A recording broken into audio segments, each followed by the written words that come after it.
أشهد أن لا إله إلا الله.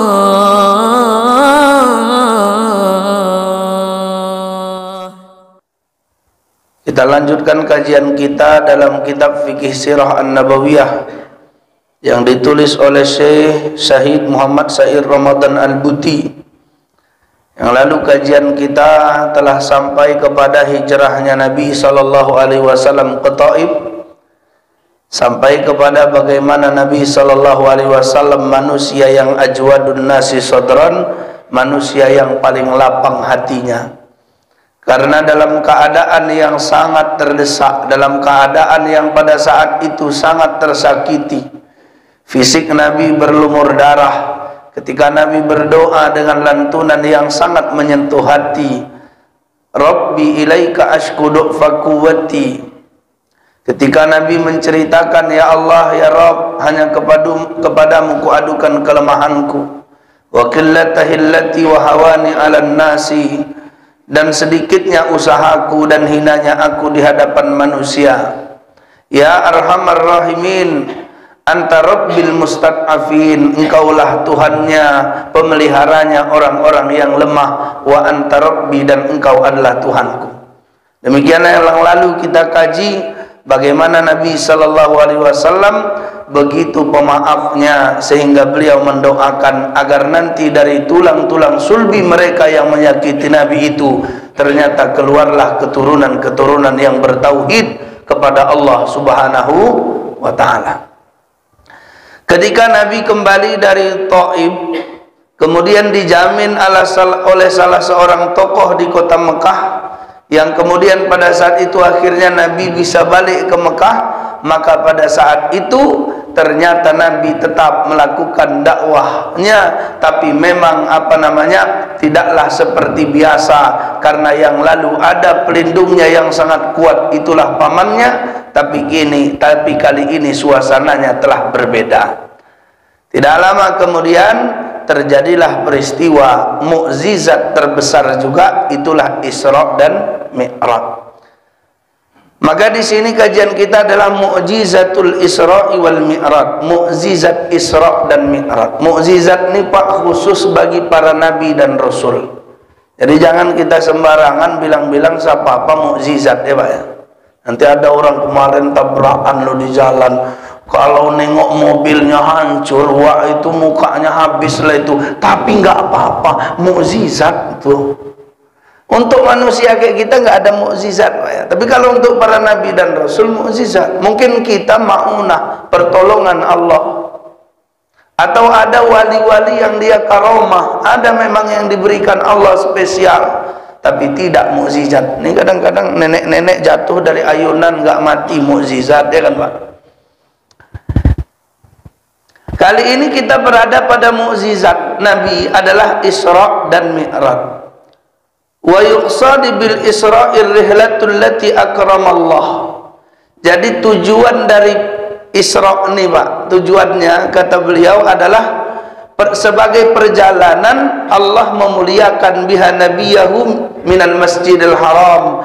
Allah memuliakan nabinya dalam perjalanan minal masjidil harami bi Makkah ilal masjidil aqsa bil Quds. Jadi perjalanan itu dari Masjidil Haram di Mekah ke Masjidil Aqsa di Al-Quds Palestina. Kalau perjalanan Isra ini enggak heran lagi, selalu Pak kita peringati ya, karena ayatnya pun jelas. Subhanalladzi asra bi'abdihi laylan minal masjidil haram minal harami ilal masjidil aqsa. Jadi Isra itu perjalanan dari Masjidil Haram ke Masjidil Aqsa. Perjalanan ini adalah perjalanan yang luar biasa. Kenapa? Karena perjalanannya di luar akal manusia. Karena di luar akal itu jadi mukjizat. Amal mi'raj fahuwa ma aqaba dzalika minal uruji bihi ila tabaqatis samawatil ula. Sementara mi'raj itu adalah perjalanan setelah Isra tadi, yaitu Nabi naik ke langit, naik kepada lapisan-lapisan langit yang paling tinggi. Jadi bukan langit pertama saja, bukan langit kedua, tapi sampai kepada langit yang paling tinggi. Kalaulah langit, Pak, masih bisa ditempuh oleh malaikat, tapi perjalanannya terus menembus ke atas. Sampai-sampai kata beliau di sini bahwa al-wusulu bihi ila ad-din in qata'at indahu ulumul khalaiqi. Jadi perjalanan itu sampai tidak ada lagi ilmu makhluk yang bisa menembusnya. Jadi kalau kita lihat Pak, malaikat Jibril hebat enggak, Pak? Hebat ya. Kalau dia mau naik turun dari langit tuh bentar aja itu. Sayapnya aja begitu banyak itu malaikat Jibril. Wujudnya aja kalau aslinya dinampakkan di mana? Di Sidratil Muntaha. Wa laqad ra'ahu nazlatan ukhra 'inda Sidratil Muntaha. Jadi malaikat Jibril menampakkan wujud aslinya di kali kedua yang sangat sempurna itu di Sidratil Muntaha.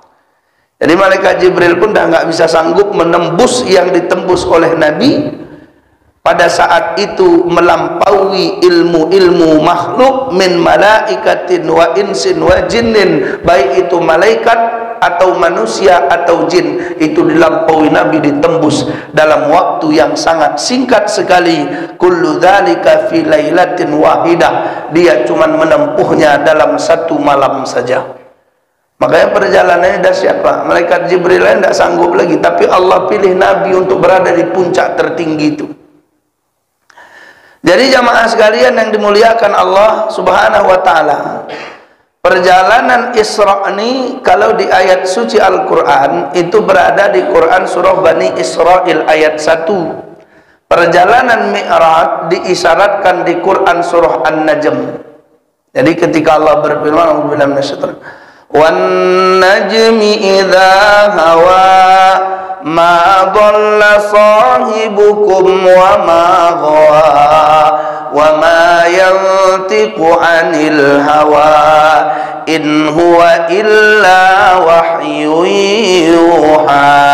Jadi wan najmi idza hawa, demi bintang apabila bintang itu terbenam, ma dhalla sahibukum wa ma ghawa.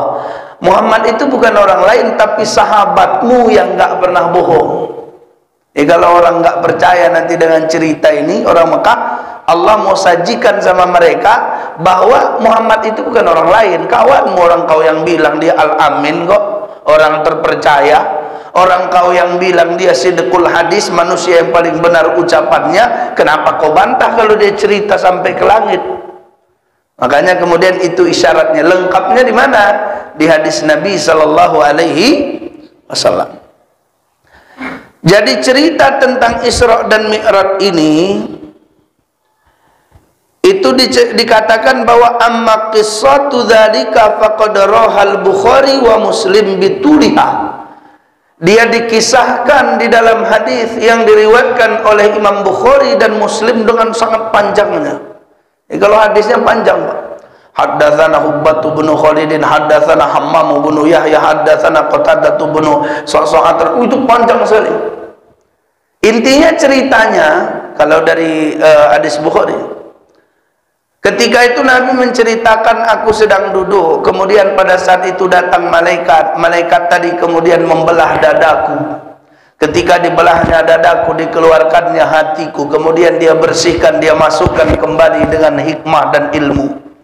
Kemudian sesudah itu dibawanya aku dalam perjalanan itu mengendarai buruk, ya Pak ya, mengendarai buruk, yang buruk itu kemana dia memandang, sampailah detik itu ke tempat yang dia pandang. Jadi kalau penglihatannya sejauh 10 km, 1 detik itu udah sampai di sana tuh. Kencang. Tapi kenapa Nabi nggak hancur, Pak Ustaz? Alladzi barakna haulah. Karena di sekitar Nabi Allah berkahi, dijaga dia dengan keberkahan itu.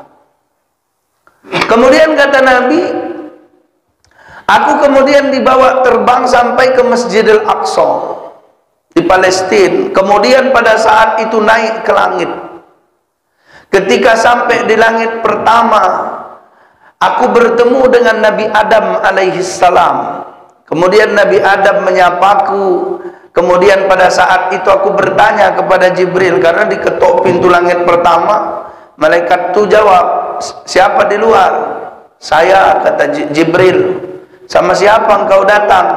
Sama Muhammad. Apa dia sudah diutus? Sudah. Maka pada saat itu malaikat penjaga langit pertama mempersilakan menembusnya sambil berkata, selamat datang, engkaulah sebaik-baik orang yang datang.